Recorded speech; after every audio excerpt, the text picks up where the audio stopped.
50 ಕಿಲೋಮೀಟರ್ನಲ್ಲಿ ಕಂಡಿದ್ದು ಬರೀ ಕುರಿಗಳೇ ಕುರಿಗಳು, ಎಲ್ಲೆಲ್ಲೂ ಕುರಿಗಳೇ. ಇಲ್ಲೊಂದು ಕಡೆ ಮಾತ್ರ ಹೆಂಗಸು ಒಂದು 5-6 ಮೇಕೆಗಳು ಹಿಡ್ಕೊಂಡಿರೋದು ಕಾಣಿಸ್ತು. ಅಷ್ಟು ಬಿಟ್ಟರೆ ಸಾವಿರಾರು ಕುರಿಗಳು, ಎಲ್ಲೆಲ್ಲೂ ಕುರಿಗಳೇ. ನನ್ನ ಬಾಲ್ಯದ ದಿನಗಳಲ್ಲಿ ಈ ದಲಿತಕೇರಿ ತುಂಬಾ ಮನೆ ಮನೆ ಮುಂದೆನೂ 15, 20, 30 ಪ್ರಾಣಿಗಳನ್ನ ಕಟ್ಕೊಂಡಿರ್ತಿದ್ರು. ಅವೆಲ್ಲ ಕೂಡ ಮೇಕೆಗಳಾಗಿದ್ವು. ಒಂದೇ ಕುರಿ ನೋಡೋಣಂದರೆ ಸಿಗ್ತಾ ಇರಲಿಲ್ಲ. ಈಗಲೂ ಸಹ ಕೆಲವರೆಲ್ಲ ಈ ಪ್ರಾಣಿಗಳನ್ನ ಕಟ್ಕೊಂಡಿದ್ದಾರೆ. ಆದರೆ ಅವು 15, 20 ಅಲ್ಲ, 50, 100, 200, 300 ಈಗೆಲ್ಲ ಮಂದೆಗಳನ್ನ ಮಾಡ್ಕೊಂಡಿದ್ದಾರೆ. ಆದರೆ ಅವೆಲ್ಲ ಕಂಪ್ಲೀಟ್ ಕುರಿಗಳು, ಒಂದೇ ಒಂದು ಮೇಕೆ ಇಲ್ಲ. ಆ ಥರ ಮೇಕೆ ಇರೋ ಜಾಗದಲ್ಲೆಲ್ಲ ಕುರಿಗಳಾಗಿಬಿಟ್ಟಿದ್ದಾವೆ. ನಮ್ಮೂರಂತಂದೇ ಅಲ್ಲ, ಅಕ್ಕಪಕ್ಕದ ಎಲ್ಲ ಊರುಗಳಲ್ಲಿ ಎಲ್ಲಿ ನೋಡಿದ್ರೂ ಕೂಡ, ನಮ್ಮ ಏರಿಯಾ ಎಲ್ಲ ಕೂಡ ಈ ಮೇಕೆ ಅನ್ನೋದು ಕರಗತಾ ಹೋಗಿಬಿಟ್ಟು ಎಲ್ಲೆಲ್ಲೂ ಕುರಿಗಳೇ ಆಗಿಬಿಟ್ಟಿದ್ದಾವೆ. ಅಷ್ಟೇಕೆ ಈಗ ಪಾವಗಡ ಸಂತೆಯಲ್ಲಿ ಹೋಗಿ ನೋಡಿಬಿಟ್ರೆ ಈ ಕುರಿ ಮೇಕೆ 20-80 ರೇಷ್ಯೋದಲ್ಲಿ ಇರ್ತಾಯಿತ್ತು. ಆದರೆ ಈಗ ಪರಿಸ್ಥಿತಿ ಎಲ್ಲ ಫುಲ್ಲು ಉಲ್ಟಾ. ಎಲ್ಲಿ ನೋಡಿದ್ರೂ ಕೂಡ ಕುರಿಗಳೇ 80% ಇದ್ದಾವೆ, ಮೇಕೆಗಳು ಬಂದುಬಿಟ್ಟು ಬರೀ ಒಂದು 20% ಒಳಗೆ ಆಗಿಬಿಟ್ಟಿದೆ. ಏಕೆ ಹೀಗಾಯಿತು ಅಂತಂದು ನಾವು ಆಲೋಚನೆ ಮಾಡಿದಾಗ ಇದಕ್ಕೇನು ದೊಡ್ಡ ಸಂಶೋಧನೆ ಬೇಕಾಗಿಲ್ಲ. ಸಾಮಾನ್ಯವಾಗಿ ಜನಸಾಮಾನ್ಯರುಗಳು ಯಾವುದು ಅನುಕೂಲನೋ ಅದನ್ನು ಹೆಚ್ಚು ಮಾಡ್ಕೊತಾ ಹೋಗ್ತಾರೆ, ಯಾವುದು ಲಾಭನೋ ಅದರ ಕಡೆಗೆ ಹೋಗ್ತಾರೆ. ಈ ದೃಷ್ಟಿಕೋನದಲ್ಲಿ ನೋಡಿದಾಗ ಈ ಕುರಿಗಳೇ ಲಾಭಾಂಶ ಹೆಚ್ಚು, ಈ ಮೇಕೆಗಳಿಂದ ಅಷ್ಟೊಂದು ಲಾಭ ಇಲ್ಲ ಅಂತಂದು ಅನ್ನಿಸ್ತಾ ಹೋದಂಗೆಲ್ಲನೂ ನಿಧಾನವಾಗಿ ಏನಾಯಿತು ಅಂತಂದರೆ ಈ ಮೇಕೆ ಮಂದೆಗಳು ಕಡಿಮೆ ಆಗ್ತಾ ಅದರ ಜಾಗದಲ್ಲಿ ಕುರಿಗಳೇ ಹೆಚ್ಚಾಗ್ತಾ ಹೋಗ್ಬಿಟ್ಟಿದ್ದಾವೆ ಎಲ್ಲ ಕಡೆಯೂ. ಹೀಗಾಗಿ ಮೊನ್ನೆ ನಾನು ಆಂಧ್ರ ಕಡೆ ಏನೋ ಕೆಲಸ ಬಿತ್ತು, ಬೈಕ್ನಲ್ಲಿ ಹೋಗ್ತಾಯಿದ್ದೆ. ಒಂದು 50 ಕಿಲೋಮೀಟ್ರ್ ಹೋಗಿರ್ತೀನಿ. ನಾನು ಹಿಂದೆ ಕೂತ್ಕೊಂಡಿದ್ದೆ. ಸೊ ಅಲ್ಲಲ್ಲಿ ಪ್ರಾಣಿಗಳು ಕಾಡಿಸಿದಾಗೆಲ್ಲ ಶೂಟ್ ಮಾಡ್ತಾಯಿದ್ದೆ. ನೋಡಿ, ನಿಮಗೆ ತೋರಿಸ್ತಾ ಇದ್ದೀನಿ. ಎಲ್ಲ ಕಡೆಯೂ ಎಲ್ಲಾದರೂ ನೋಡಿ, ಅಯ್ಯೋ 1000ಗಟ್ಟಲೆ ಕೆಲವು ಕಡೆ ಅಂತ ಕುರಿಗಳು. ಆದರೆ ಒಂದೇ ಒಂದು ಇಲ್ಲಿ ನೋಡ್ತಾ ಇದ್ರು ನೋಡಿ, ಒಬ್ಬ ಹೆಂಗಸು ಮಾತ್ರ ಒಂದು 5-6 ಮೇಕೆಗಳು ಹೊಡ್ಕೊಬಂದಿದ್ದು ನನಗೆ ಕಣ್ಣಿಗೆ ಕಾಣಿಸಿದ್ದು. ಅಂದರೆ ಯಾವ ಮಟ್ಟದಲ್ಲಿ ಕುರಿಗಳು ಅನ್ನೋದು ಹೆಚ್ಚಾಗ್ಕೊತ ಹೋಗಿ ಈ ಮೇಕೆಗಳನ್ನೋದು ಕ್ಷೀಣಿಸ್ತಾ ಹೋಯಿತು. ಈಗೆಲ್ಲ ಕ್ಷೀಣಿಸೋದಕ್ಕೆ ಕಾರಣ ಏನು? ಯಾಕೆ ಅಷ್ಟೊಂದು ಅನಾನುಕೂಲ ಮತ್ತು ಲಾಭಾಂಶ ಕಡಿಮೆ ಆಯಿತಾ ಇದರಲ್ಲಿ? ಪರಂಪರಾನುಗತವಾಗಿ ಹೆಚ್ಚಾಗಿ ಮೇಕೆನೇ ಸಾಕ್ತಾ ಇದ್ದಂತಹ ಜನ ಇವತ್ತು ಮೇಕೆನ ಕಡಿಮೆ ಮಾಡ್ಕೊತ ಬರೀ ಕುರಿನೇ ಸಾಕ್ತಾ ಇದ್ದಾರೆ. ಇದಕ್ಕೆ ಕಾರಣಗಳೇನಿರ್ಬೋದು ಅಂತಂದು ನೋಡ್ತಾ ಹೋಗೋಣ. ಹಂಗೆ ಈ ಮೇಕೆಗಳು ಇಷ್ಟೊಂದು ಕ್ಷೀಣಿಸ್ತಾ ಇರಬೇಕಾದ್ರೆ ಇವು ಮತ್ತೆ ವೃದ್ಧಿಯಾಗುವಂತಹ, ಲಾಭದಾಯಕವಾಗುವಂತಹ ಕಸಬಾಗಬೇಕು ಅಂತಂದರೆ ಅದಕ್ಕೆ ಪರಿಹಾರೋಪಾಯಗಳು ಏನು ಅಂತಂದು ಈ ವಿಡಿಯೋದಲ್ಲಿ ಮಾತಾಡ್ತಾ ಹೋಗೋಣ. ನನ್ನ ಅನುಭವದ ಪ್ರಾಮಾಣಿಕ ಮಾಹಿತಿಗಾಗಿ ಸ್ವಾಗತ. ಮೇಕೆ ಜಾತಿಗಿಂತ ಕುರಿ ಮಂದೆಗಳು ಹೆಚ್ಚಾಗೋದಕ್ಕೆ ಕಾರಣ ಏನು ಅಂತಂದು ಇಲ್ಲಿ ಮಾತಾಡ್ಕೊಳ್ಳೋಕ್ಕೆ ಮೊದಲು ನಾನು ಒಂದು ಉದಾಹರಣೆ ಕೊಟ್ಟು ನಿಮಗೆ ಮನವರಿಕೆ ಮಾಡೋಕ್ಕೆ ಪ್ರಯತ್ನ ಪಡ್ತೀನಿ. ನಾನು ಹಿಂದಿನ ವಿಡಿಯೋದಲ್ಲಿ ನನ್ನ ತಮ್ಮ ರಾಮಂಜ ಅಂತ ಒಬ್ಬ JCP ಮಾರಿಬಿಟ್ಟು ಕುರಿಗಳು ತಂದ ಅಂತಂದು ವಿಡಿಯೋ ಮಾಡಿದ್ದೆ ನೋಡಿ. ವಾಸ್ತವವಾಗಿ ಅವನು ಮೊದಲು ತಂದಿದ್ದು ಕುರಿನಲ್ಲ, ಮೇಕೆನ. ಒಂದು 30 ಮೇಕೆ ತಂದ, ಆಡುಗಳನ್ನೇ ತಂದಿದ್ದು. ಯಾಕೆ ಅಂತಂದರೆ ನಮ್ಮೂರಲ್ಲಿ ಹೆಚ್ಚಾಗಿ ಮೇಕೆ ಮಟನ್ನೇ ತಿಂತಾರೆ, ಕುರಿದು ಪೂರಾ ಕಡಿಮೆ. ಆದರೆ ಊರಲ್ಲಿ ಕುರಿಗಳಿಲ್ಲ, ಮೇಕೆ ಸಾಕಾಣಿಕೆ ಮಾಡಿದ್ರೆ ಊರಲ್ಲೇ ಖರ್ಚಾಗುತ್ತೆ, ಊರಲ್ಲೇ ತಗೊಳ್ತಾರೆ, ಸಂತೆಗೆ ಕೂಡ ಹೋಗೋ ಕೆಲಸ ಇಲ್ಲ. ಈ ಥರ ಏನೋ ಅಂದಾಜು ಮಾಡಿ ಊರಲ್ಲಿ ಏನು ಮೇಕೆಗಳಿಲ್ವಲ್ಲ, ನಾನು ಸಾಕೋಣ ಅಂತಂದು ಸಾಕ್ದ. ಅದರಲ್ಲಿ ಒಂದೇ 1-2 ಕುರಿಗಳು, ಪ್ರೆಗ್ನೆಂಟ್ ಕುರಿಗಳು ಬಂದಿದ್ವು. ಎರಡು ಕುರಿಗಳು. ಅವನು ಸಾಕ್ತಾ ಇರಬೇಕಾದ್ರೆ ಒಂದು 7-8 ತಿಂಗಳು ಆಗೋಷ್ಟೊತ್ತಿಗೆ ಈ ಮೇಕೆ ಮರಿಗಳ್ನೂ ನೋಡ್ದ, ಅಲ್ಲಿ ಕುರಿ ಮರಿನೂ ಹುಟ್ಟಿತ್ತು, ಅದು ನೋಡ್ತಾ ಇದ್ದ. ಏನಾಯಿತು ಅಂತಂದರೆ ಈ ಕುರಿ ಮರಿಗಳು ಒಂದು 2 ಹುಟ್ಟಿದ್ದವು, 2ಕ್ಕೆ 2. ಅವು ಎರಡು ತಿಂಗಳ ಮೇಲೆ ವಾರನೋ ಏನೋ ಒಂದೊಂದು 6,200 ರೂಪಾಯಿಗೆ ಮಾರಿದ್ದಾನೆ. ಆಮೇಲೆ ಈ ಮೇಕೆ ಮರಿಗಳು ನೋಡಿದ್ದಾನೆ, ಅಲ್ಲಿ ಮೇಕೆಗಳು ಎಷ್ಟೋ ಮೇಕೆಗಳು ಎರಡೆರಡು ಹಾಕಿದ್ದಾವೆ.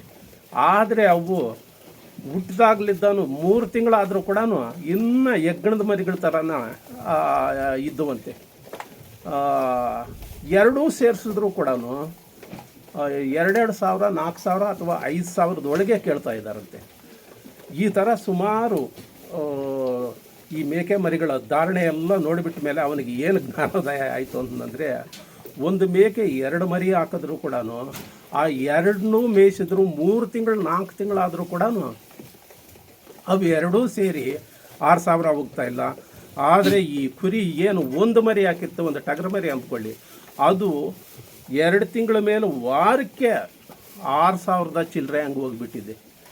ಅವನು ಹೀಗೆ ಲೆಕ್ಕಾಚಾರ ಆಗ್ತಿದ್ದಂಗೆ ಜೊತೆಗೆ ಈಗ ತರೋವಾಗಲೇ ಸುಮಾರು ಜನ ಅವನಿಗೆ ಮೇಕೆ ಬೇಡಪ್ಪ, ಆ ಮರಿಗಳು ಹತ್ತಿ ಬರೋದಿಲ್ಲ ಅಂತಂದು ಇವನಿಗೆ ಸುಮಾರಾಗಿ ಹೇಳಿದ್ದಾರೆ. ಅದರಲ್ಲಿ ಲಾಭ ಕಡಿಮೆ, ನಾವೆಲ್ಲ ಅನುಭವಿಸಿದ್ದೀವಿ, ನೀನ್ಯಾಕೆ ತರ್ತೀಯ ಅಂತಂದು ಇವನು ಕೇಳಲಿಲ್ಲ.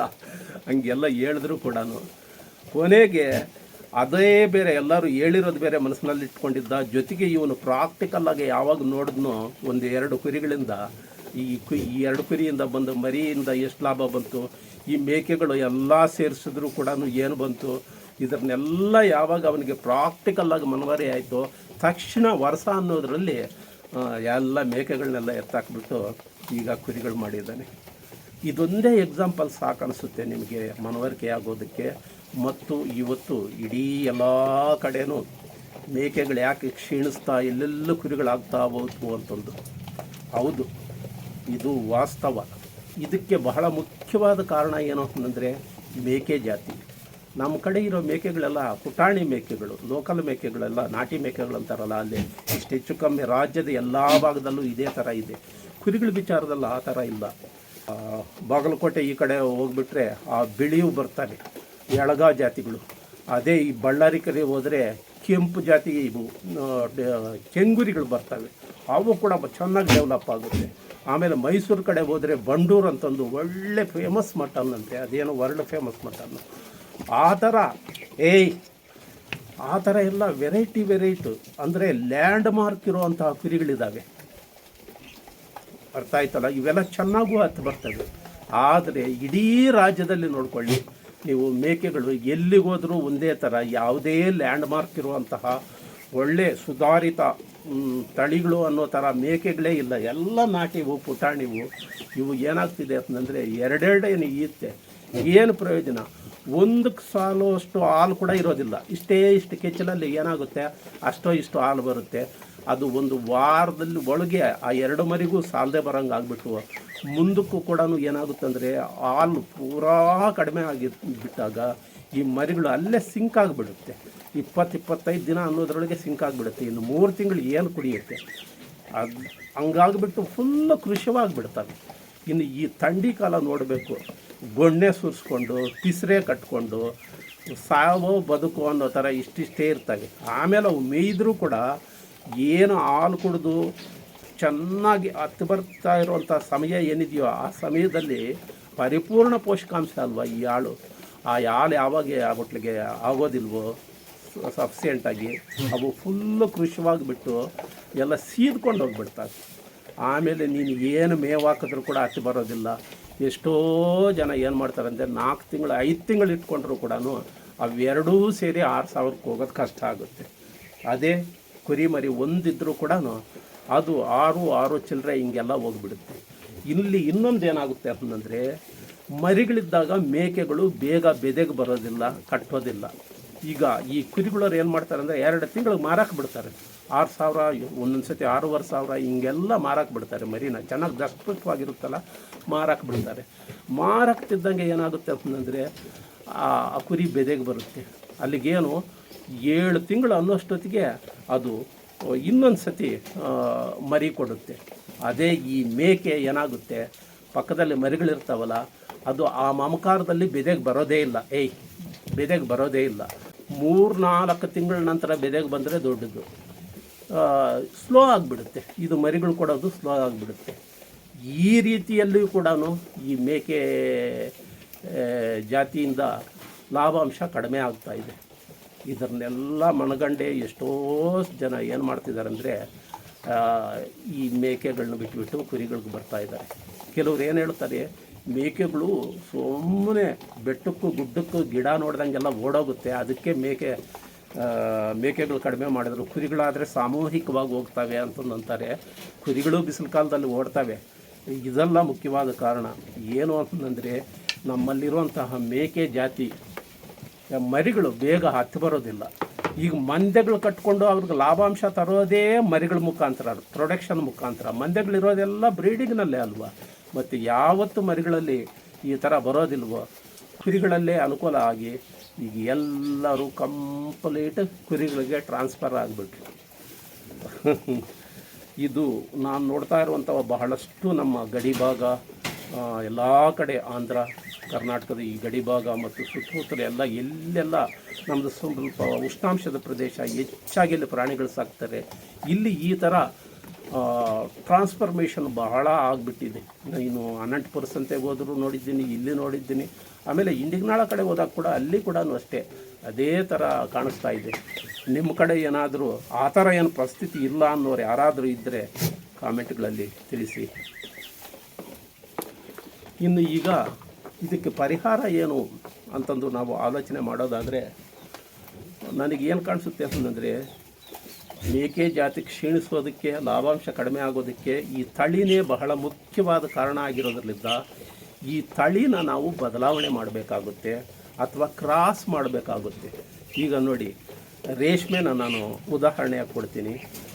ಮೈಸೂರು ತಳಿ ಪುಟಾಣಿ ಗೂಡು ಕಟ್ತಾ ಇದ್ವಲ್ಲ, ಅದನ್ನ ಸರಿ ಇಲ್ಲ ಅಂತಂದು ಅದಕ್ಕೆ ಈ ಬೈವಲ್ಟಿನೋ ಏನೋ ಕ್ರಾಸ್ ಮಾಡಿದ್ರು. ಆಮೇಲೆ CSR ಅಂತ ಕ್ರಾಸ್ ಮಾಡಿದ್ರು.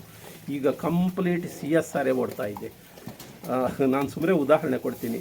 ಅದಂತೂ ದಾರದ್ದು ಇದು ತಿನ್ನೋದು ಈಗೆಲ್ಲ ಅನ್ನಬೇಡಿ, ಉದಾಹರಣೆಗೋಸ್ಕರ ಕೊಡ್ತಾ ಇದ್ದೀನಿ. ಅದೇ ಥರ ಈಗ ನಾವು ಏನು ಮಾಡಬೇಕು ಅಂತಂದರೆ, ಈ ನಾಟಿ ಮೇಕೆಗಳಿಗೆ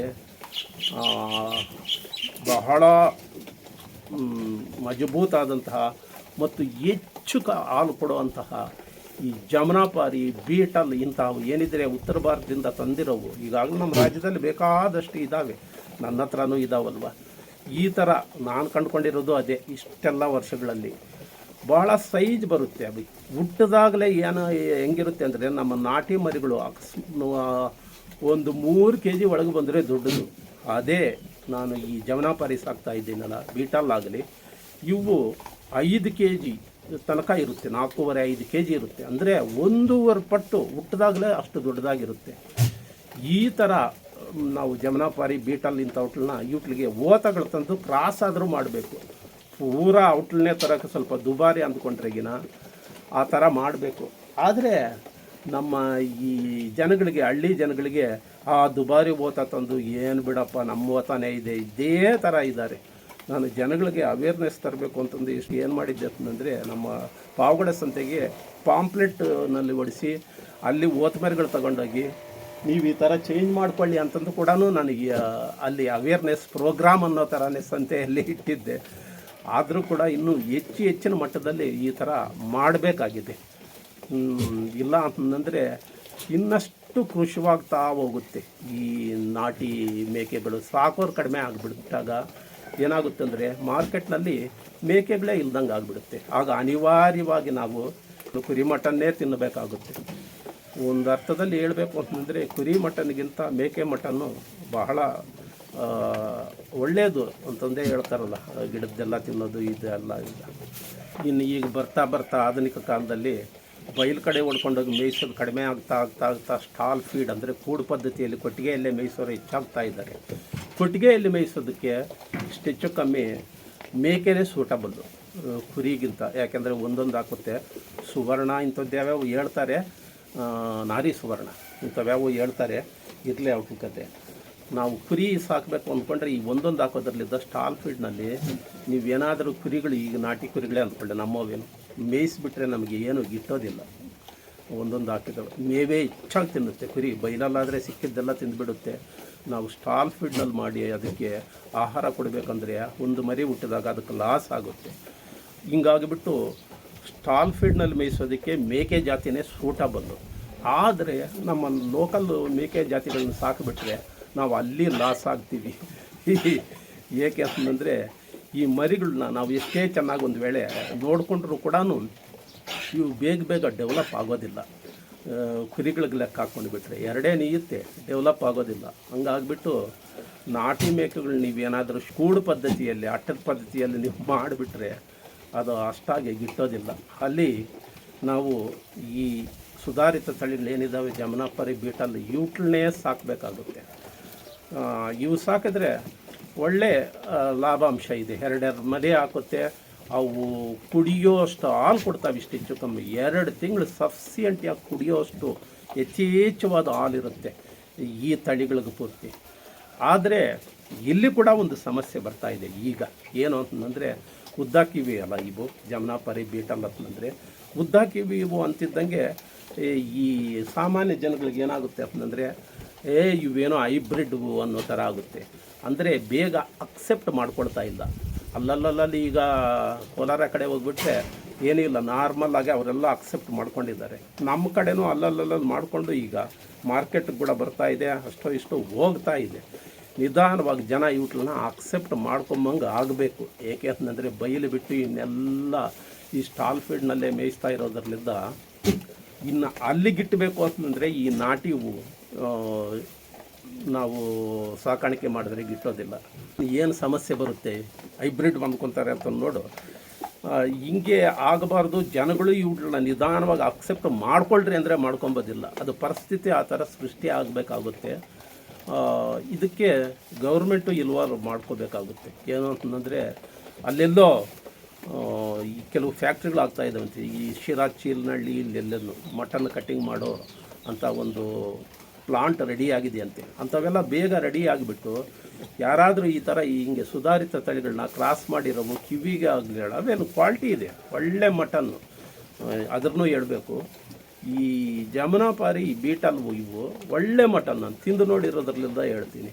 ಆದರೆ ಜನಗಳ ಮನೋಭಾವದಲ್ಲಿ ಒಂದು ಅಭಿಪ್ರಾಯ ಬಂದರೆ ಅದು ಹೋಗೋದು ಕಷ್ಟ.